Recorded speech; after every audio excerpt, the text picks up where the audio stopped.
Question number 51 है, बच्चों में अंधापन आमतौर पर उनके सामाजिक विकास को कैसे प्रभावित करता है। जो बच्चों में अंधापन है वो उनके सामाजिक विकास को कैसे इफ़ेक्ट करता है, ये इनसे आपसे पूछा गया है।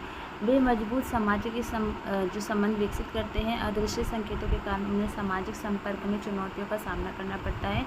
वे दृष्टिवान बच्चों की तुलना में अधिक सामाजिक रूप से सक्रिय होते हैं।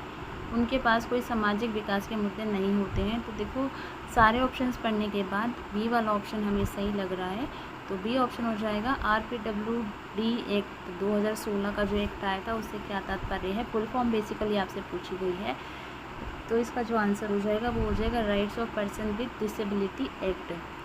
ISL क्या है, तो इसकी जो फुल फॉर्म है वो है इंडियन साइन लैंग्वेज। दृष्टिबाधित बच्चों में एक आम डर क्या हो सकता है। दृष्टिबाधित बच्चे होते हैं उनमें एक आम डर होता है अपने परिवेश के बारे में अनिश्चितता के कारण नए वातावरण का डर।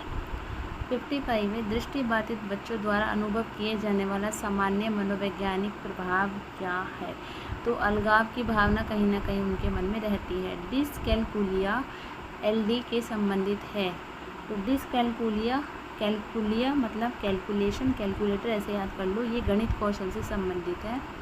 डैश दृष्टिहीनों के लिए गतिशील उपकरण नहीं है। तो जो बज क्लिप है, सफ़ेद छड़ी है, स्मार्टफोन है, ये सारे दृष्टिहीन जो बच्चे होते हैं उनके लिए या लोगों के लिए जो गतिशील उपकरण है मतलब चलने वाला, ठीक है। लेकिन जो टेलर फ्रेम है वो नहीं है, तो उसका भी ऑप्शन सही हो जाएगा। डैश एक छिपी हुई अक्षमता है। तो जो हमारी लर्निंग डिसेबिलिटी होती है वो एक छिपी हुई डिसेबिलिटी होती है जो काफ़ी टाइम बाद या ऑब्ज़र्व करने के बाद हमारे सामने आती है। विशेष शिक्षक प्रदान करते हैं। जो विशेष शिक्षक होते हैं तो वो विशेष सेवाएं प्रदान करते हैं। ऑटिज़म से पीड़ित बच्चों को निम्न में से क्या समस्या हो सकती है। तो जो ऑटिज़म से बच्चे पीड़ित होते हैं उन्हें सामाजिक संपर्क में भी प्रॉब्लम होती है, संचार में भी, कम्युनिकेशन में भी, और उनका जो बिहेवियर पैटर्न होता है उसमें भी। तो उपरोक्त सभी इसका सही आंसर हो जाएगा। क्वेश्चन नंबर 61 है, भारतीय पुनर्वास परिषद का कार्यालय है। RCI का जो कार्यालय है वो नई दिल्ली में है। ये पूछा जाता है कई बार आपसे। नैदानिक मनोवैज्ञानिक कार्यक्रम डैश द्वारा किया जाता है। तो नैदानिक मनोविज्ञान कार्यक्रम जो है वो RCI के द्वारा किया जाता है।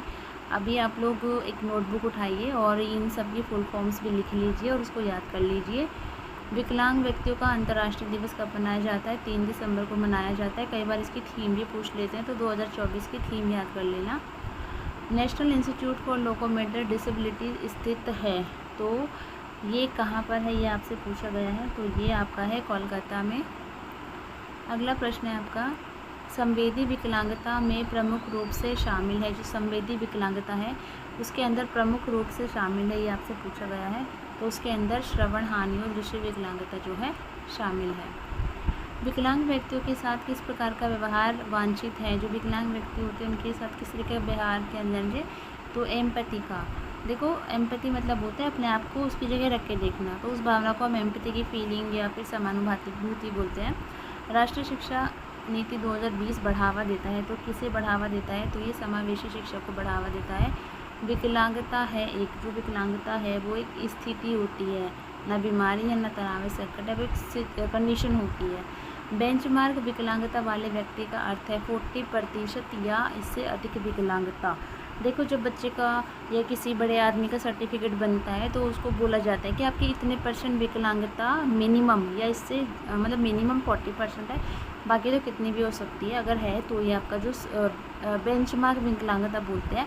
देखो, 10% 12% तो सब होते ही हैं, लेकिन जो सर्टिफिकेट बनता है जो बाद में पेंशन वगैरह भी आती है तो वो 40% जो है मांगा जाता है।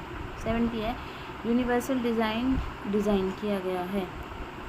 जो किसके लिए डिज़ाइन किया गया है, तो ये सभी लोगों के लिए, विकलांग व्यक्ति के लिए, खराब शैक्षणिक कौशल पाने के लिए, बेंचमार्क विकलांगता वाले व्यक्ति